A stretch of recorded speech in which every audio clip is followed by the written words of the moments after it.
Not Good Enough Plays, and kind of Comics and Dragons. Now you'll notice I don't have my normal partner with me.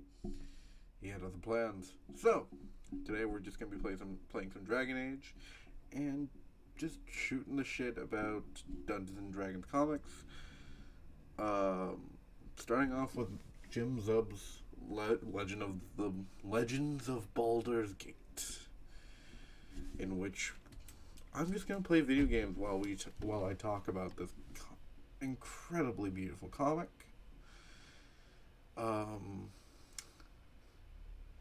So, yeah, not a lot to do when you don't have anyone to talk to about it.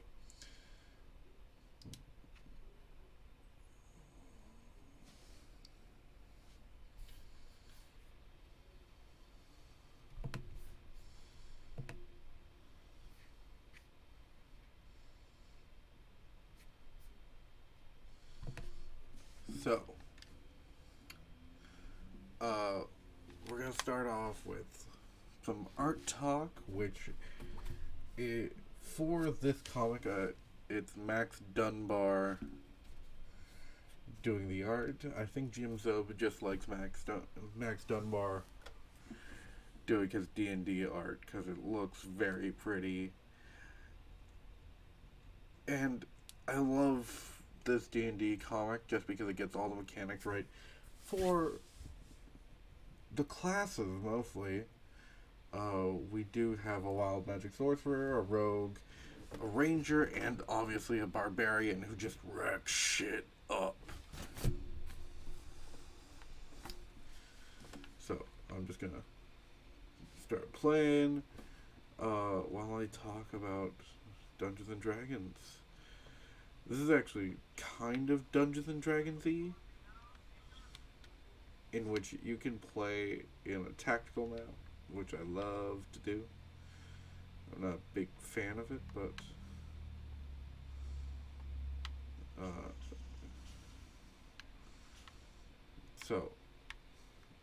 I'm currently playing as. I should not be playing as a wizard. I should be playing as this girl right over here, and I'm gonna have her move back because she's not very fighty right now. She has not been doing too well. This guy's gonna back to the story. So we meet these heroes in, I'm guessing, the world of Baldur's Gate, in which we find this woman running for her life. And yeah, it's a fun book with pretty art. It does the Dungeons and Dragons tropes and all that fairly well. And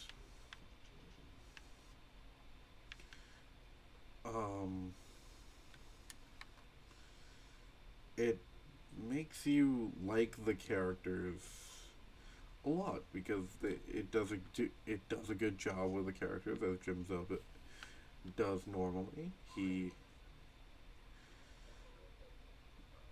makes you kind of not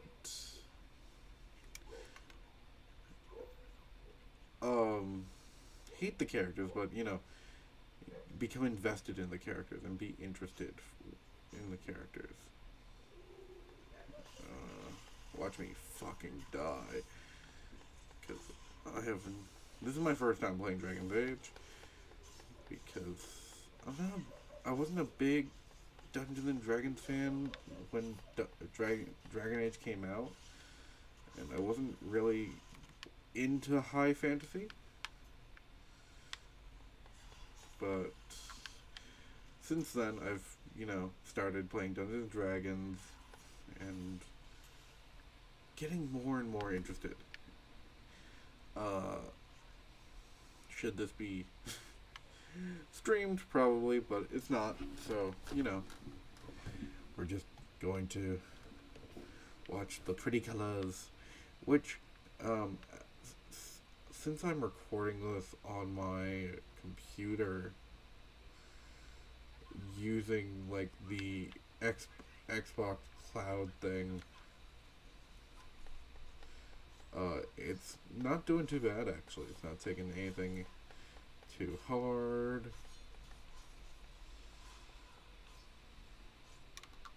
I'm just going to switch to... And come on. There we go. There we go. Anyways.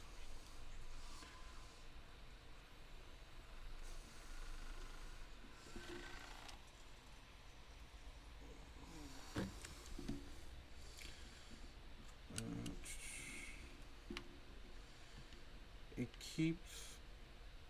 And in the Dungeons and Dragons comics, of course, it gathers the party around to kind of make sure that you... they stick together and they like each other and make sense. I know it sounds like I'm tired or whatever, but I'm just trying to keep you guys interested with my gameplay, and I swear that you'll get better gameplay when the next game comes out.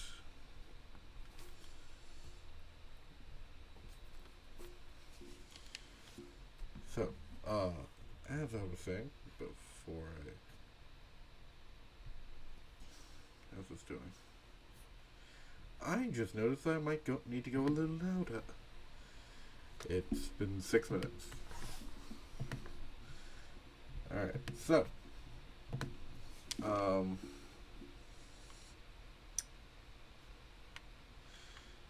we're just gonna cover the legends of Baldur's Gate for now, instead of doing the whole just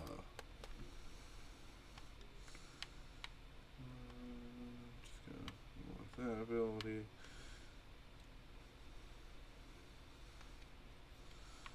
Put that one there. Alright. Yep, the rift is gone. So, Baldur's Gate also does something very interesting in which it adds a backstory to these characters in which you might think that it's interesting. Just because, when Baldur's Gate gets started, you start off with this lone, I believe, elven sorceress who casts a spell and then wild magic starts to form, and then the barbarian is no longer a statue, and he goes for the axe, and he has a tiny little hamster which he talks to, and it's hilarious. I'm just going to talk over the entire game audio right now. And everything, you can tell this might be Max Dunbar's early work, because you see extra lines in it that you might not see regularly, but what you also tend to see with this book is just cool visuals that you kind of imagine that you would see in regular D&D campaigns, like the high fantasy type thing. There's a scene where the barbarian throws his hamster at a dragon's eye, and he's like, "Go for the eye!" And it's just hilarious.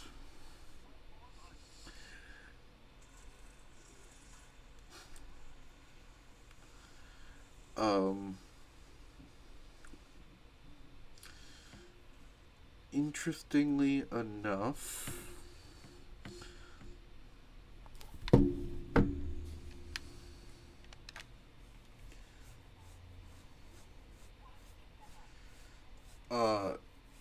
it's all pretty D&D. It's not like most books where it'll take the D&D aspect and kind of twist it, in which you'll find that, there are some discrepancies, like there's stuff that you really wouldn't see, and I think what Jim Zub is trying to do with his book, Legends of the Baldur's Gate, he's trying to make it so it's kind of streamlined for a comic book, because a lot of comic book readers aren't there for like the 4-hour strategy meeting in which you just choose to attack. But while that's always fun, it's always interesting how writers take the rules of D&D and kind of turn them on their head and show how things like botches or crits kind of go down. Like, if I feel like throwing a hamster at a dragon's eye is very critty, and what I really want to know is this like a campaign that Jim Zub did?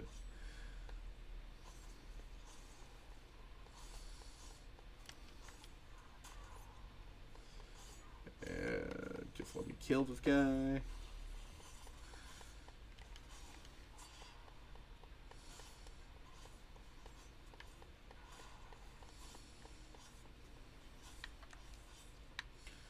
God, I wish there was something that I could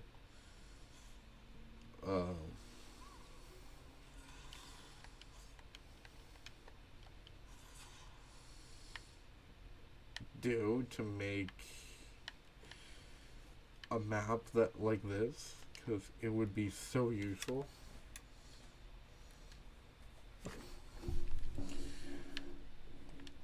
Anyways, as we get back into the game,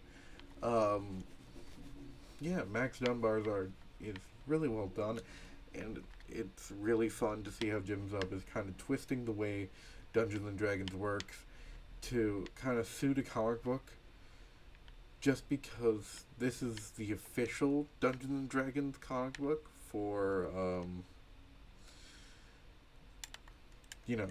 Dungeons and Dragons, so I kind of want to know if he had to stick to the rules, or if he had, like, guidelines that he had to do, or something, just because,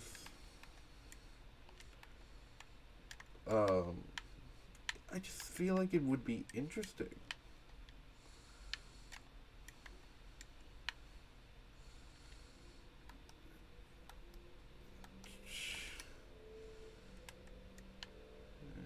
Inventory, that's what I'm looking for. Weapons. I need the Griffin Shield. Equipped by Cassandra. No.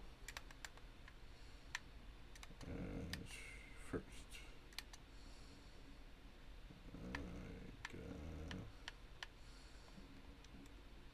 There we go. Rogue only. Man, I wish I had a rogue.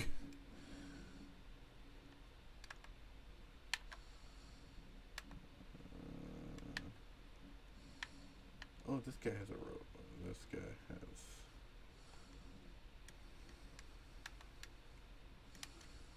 And you can use Bianca on your left. Oh, Bianca's all... Oh, okay, cool.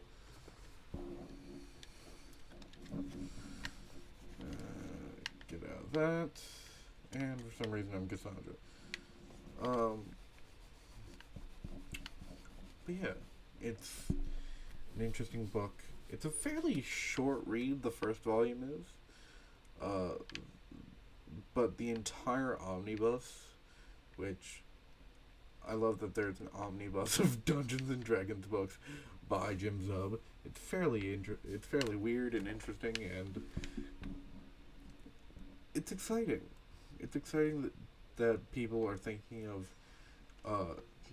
taking Dungeons and Dragons and putting them into these weird new art forms. And it's not that comic books are weird, but like, it's so niche.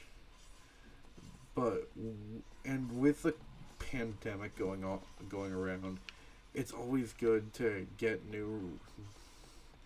not new readers, but new players and new readers, because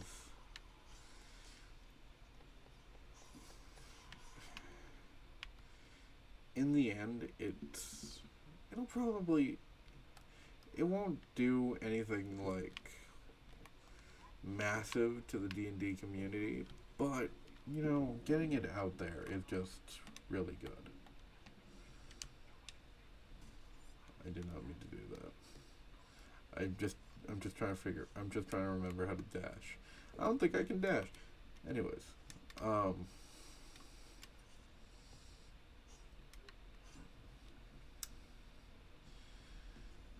think one of my favorite things, other than Max Dunbar's art, is just the wackiness of the whole story.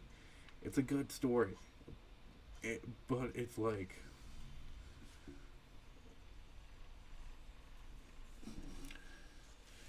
I'm wondering how Jim Zub came up with this idea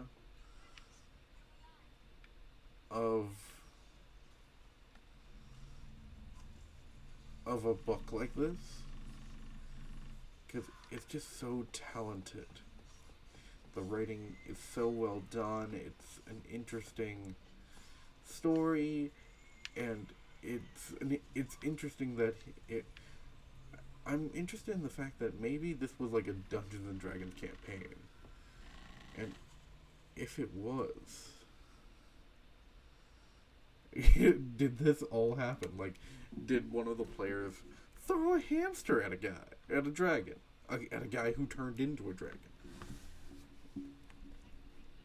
And while the heroes are celebrated, they all kind of think after that first adventure, what do we do? Do we go on our way? Do we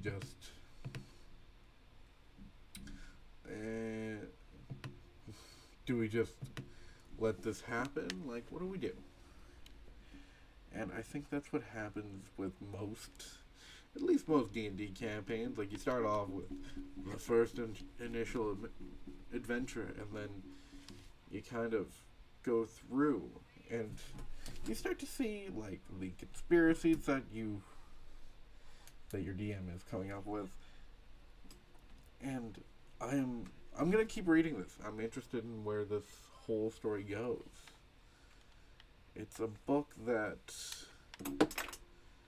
should be on most people's radar if you're into D&D and comics. There's, I think, I just fell. I think 3 more volumes.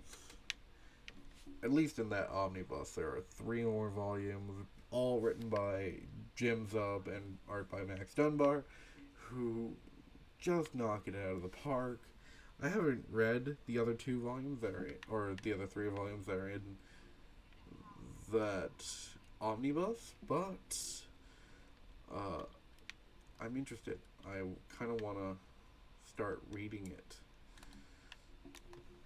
And yeah. Interestingly enough, the book doesn't. It's not like a thinking book. It's not like you have to totally, like, unravel. Like, you have to write notes for the book, if that makes any sense. But you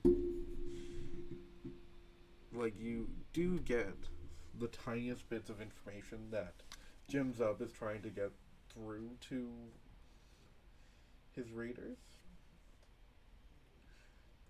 and you get the inklings of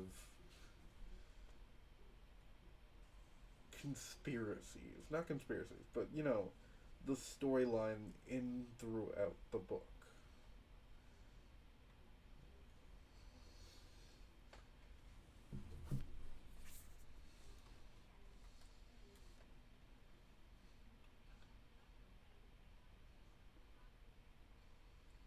Man, I really should have chosen a rogue. I don't know why I went fighter. I'm not really a fighter person.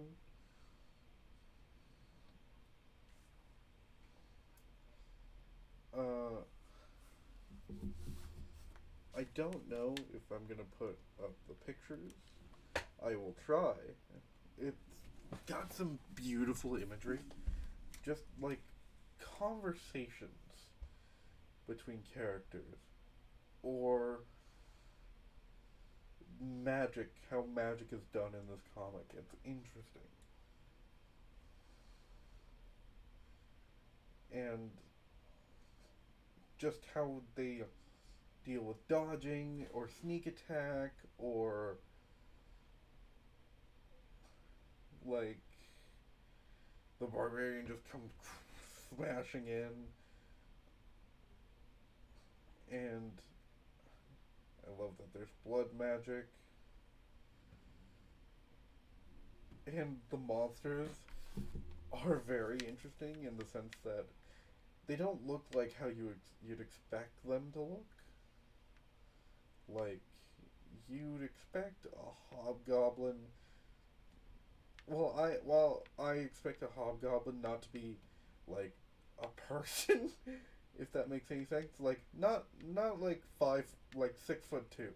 I expect a hobgoblin when I think of a hobgoblin as like probably 4'3", kind of hunchbacked, with like the the orange skin and all that, and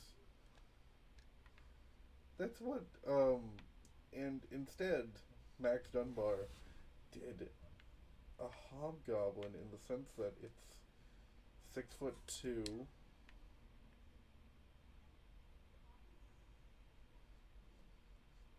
and just built like a lumberjack. It's amazing.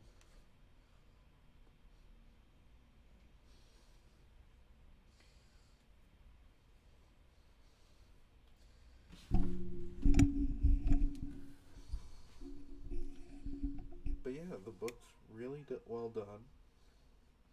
Oh, looks like something important happening. So I'm gonna look.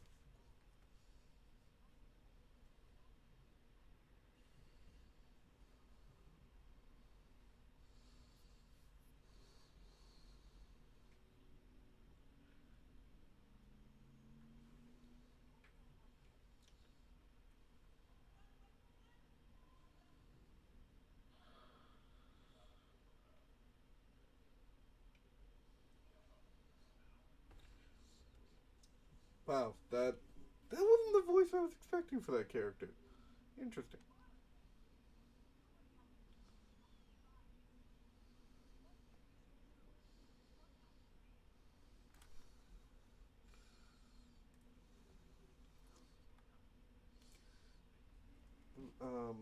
Tomorrow is going to be a little bit of cyberpunk, and by tomorrow, I think I mean today. I think. I don't know. Depends on how my computer does with this video. Just gonna. That's not how I pause. That's not how I pause. Oh, looks like everyone's writing their bows and all that. But yeah, it's. I would tell you all the whole story, but I don't want to. Because I really want you to buy the book. Because the book is just amazing. Okay, big thing. Okay, this is gonna require some conversation and quippiness. God, you're so ugly.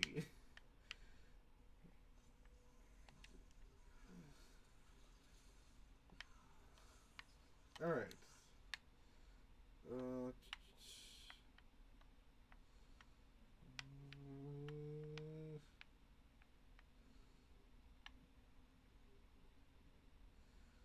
the pride demon. God, I wish I had a sword. Cassandra.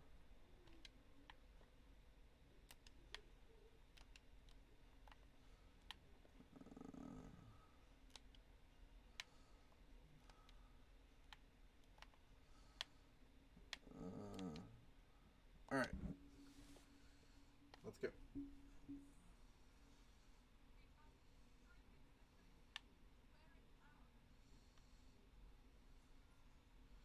Man, this guy is going to kill.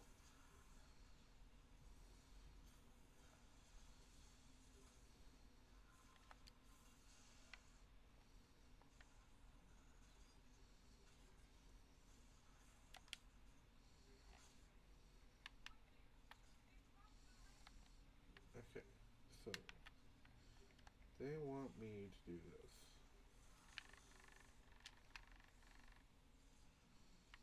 Alright.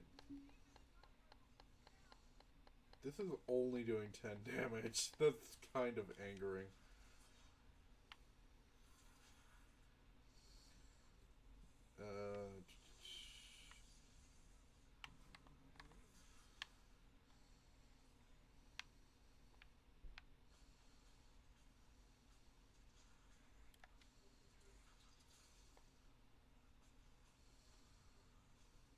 God, I hope this is not healing him.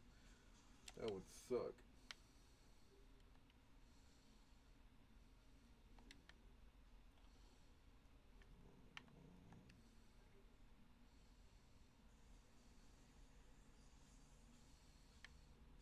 And I'm just slinging spells.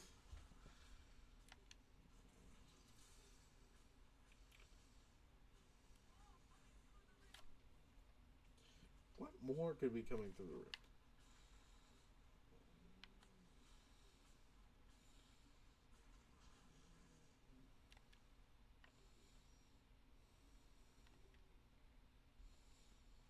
Okay.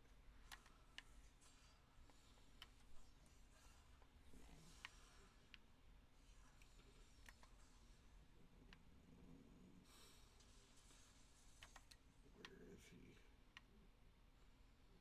Oh, there's the down buddy. Okay.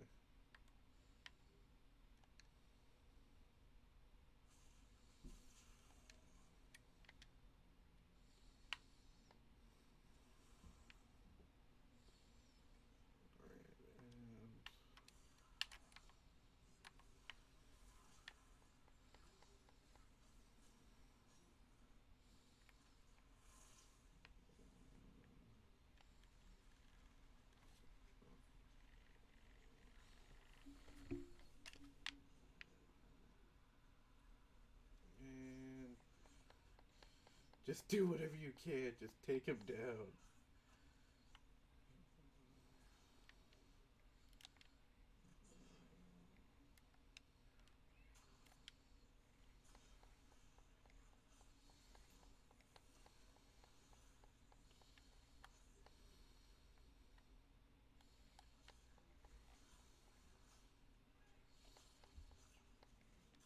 Almost there. Almost there. Oh my god, this guy is beefy. That's one beefy boy.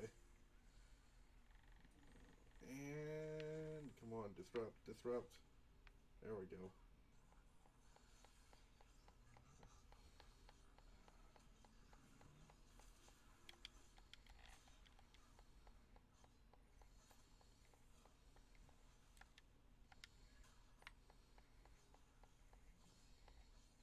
And not going down. And go back to disrupting. Oh, nope.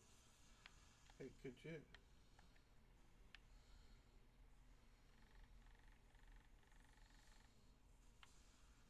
There we go. And almost there, almost there, almost there, almost there. Oh.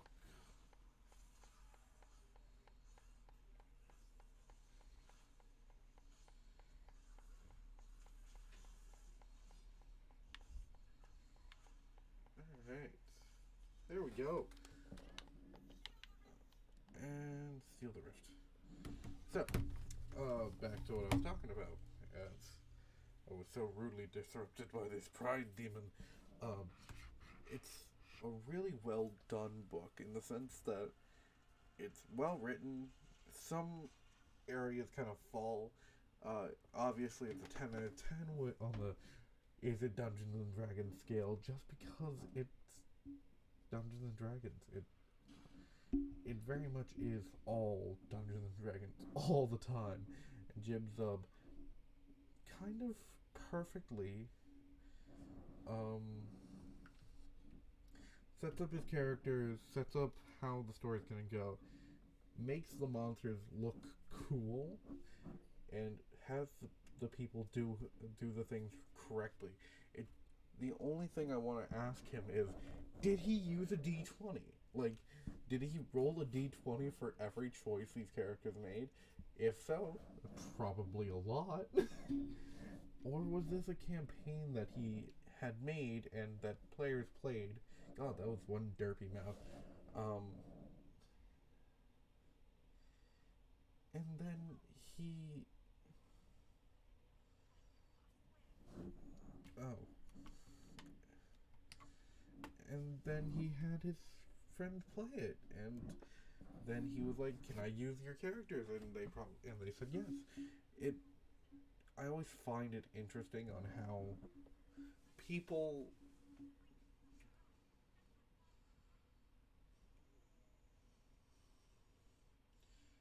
I always find it interesting if people have played in these stories, or if these are being created. Because if they're being created, that's amazing, because they're choices and backstories that you wouldn't normally get in comics, especially at the beginning of comics where you would normally get an origin story. But if they are being played, that's a lot more interesting, because if you're taking your campaign and just writing it into a script, like, how are you, like, are you doing the monsters differently? Are you, because the way these magics work, it's baffling. Like, I've never seen someone turn into a dragon, although I don't know if that's on the wild magic table. Let me check. I'm actively checking if turning into a dragon is on the wild magic table.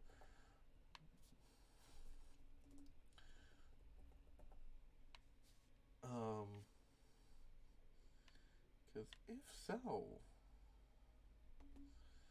good job, Jim Zub. It's a really well written book. It has its dips, but normally books do. It's a really fun book. It's a good turn your brain off and just kind of read it book. I recommend it to everyone who wants to, at least everyone who wants to get into Dungeons and Dragons. Let me just go to the Wild Magic table. There's gonna be a lot of silence in this, because I don't know how to talk without someone to bounce off of.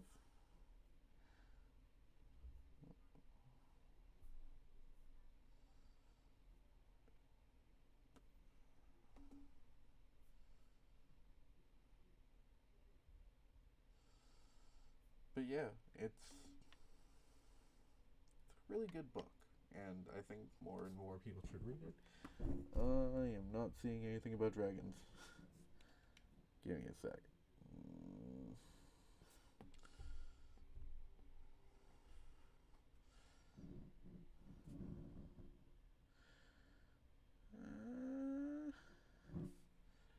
Illusory butterflies. You become invisible.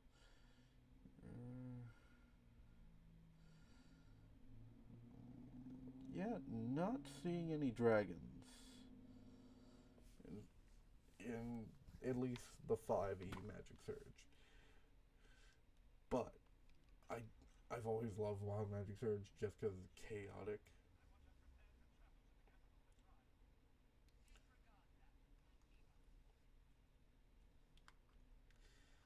So yeah, um, I hope you guys enjoyed my mini podcast where I just talk about Dungeons and Dragons. And I hope to see you guys next time.